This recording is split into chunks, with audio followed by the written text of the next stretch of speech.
Hello mga kaidol. Okay. Maayong hapon sa inyong tanan diha mga kaidol. Kumusta naman ang akong mga kaidol nga ugwapo, ugwapa.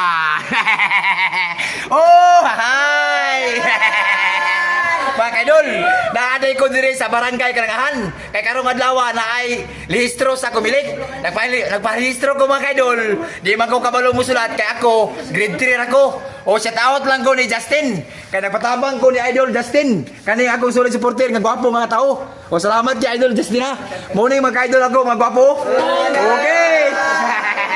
Oh, hi! Samot niyo. Muna yung akong solid supporter nga gwapo kayo diri sa barangay Kalangahan. Si Idol. Kasi nga lang Idol? Ibyong. Ibyong. Ah, wow, matik. Basta Ibyong, 6 boy. Oh, hi. Taraw. Oh, kinsa ba to mga chicks diha nga available nga way mga bana, mga guwapa kas tanan, mga sexy. Taraw. Oh, kani. Oh, taraw. Oh. Oh, napay mga ulitaw diri nga mamayutay. Oh, hi. Joke lang mga idol ha. Joke lang. Oh, diri na taman. Thank you for watching. Bye-bye.